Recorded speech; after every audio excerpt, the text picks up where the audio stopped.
Assalamualaikum warahmatullahi wabarakatuh.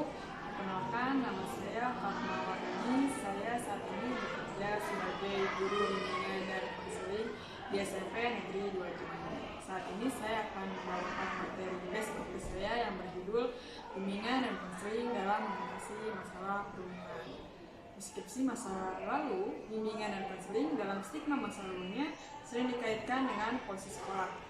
Bahkan ruang BK sendiri terkesan angker, seperti ruang pulang kampus. Guru BK seakan-akan hadir hanya untuk peserta didik yang bermasalah saja, sehingga dipanggil oleh guru BK menimbulkan ketakutan bagi siswa. Stigma ini memenjarakan paham BK dalam pikiran peserta didik, bahwa BK sebaiknya dihindari dan peserta didik sebaiknya tidak datang ke ruang BK. Nah, disadari atau tidak, pemahaman ini justru menjadi jeruji yang membatasi antara fungsi layanan BK dan kebutuhan peserta didik.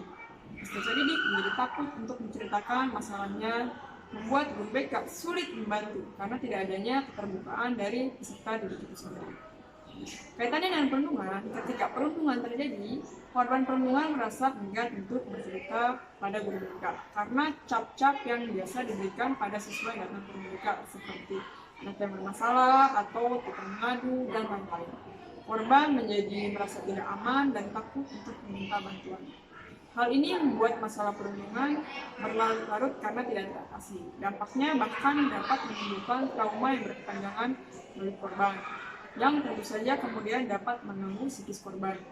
Pelaku juga merasa tidak melakukan kesalahan karena tidak ada yang menegur. Akhirnya perundungan dianggap hal yang wajar dan biasa terjadi. Nah, pada saat ini, sebagai upaya dalam mengatasi masalah perundungan melalui pembelajaran terdiferensiasi, maka guru BK melakukan asesmen untuk mengetahui gambaran kebutuhan serta kondisi peserta didik, baik secara individual maupun kelompok kelas yang akan.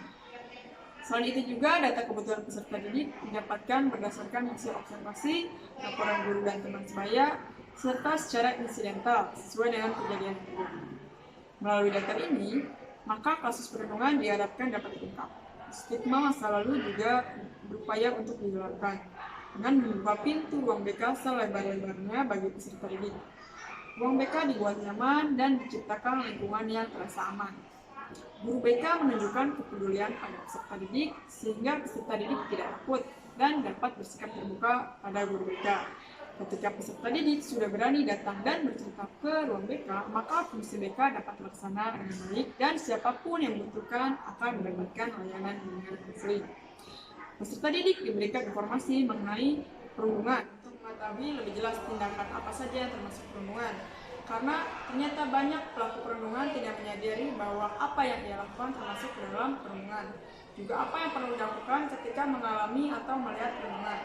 Apa yang dapat dilakukan apabila baik secara sengaja maupun tidak sengaja sudah menjadi pelaku perundungan, serta bagaimana dampak perundungan baik bagi pelaku dan terutama korban serta bahkan bagi saksi.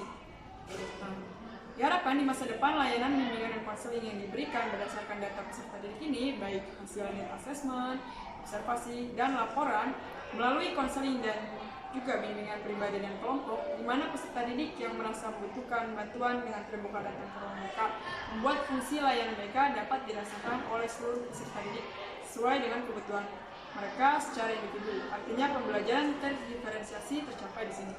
Peserta didik secara merdeka mendapatkan layanan bimbingan dan konseling sesuai dengan kebutuhan mereka. Dampak dari hal ini adalah meningkatnya kesadaran peserta didik akan pentingnya kesehatan mental, terutama bagaimana perundungan dapat mempengaruhi kesehatan mental seseorang.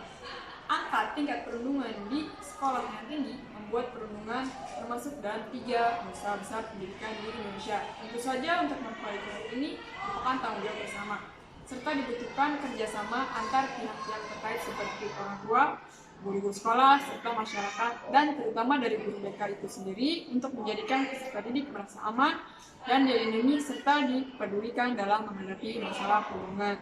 Sekian dari saya, semoga dapat dipahami. Wassalamualaikum warahmatullahi wabarakatuh.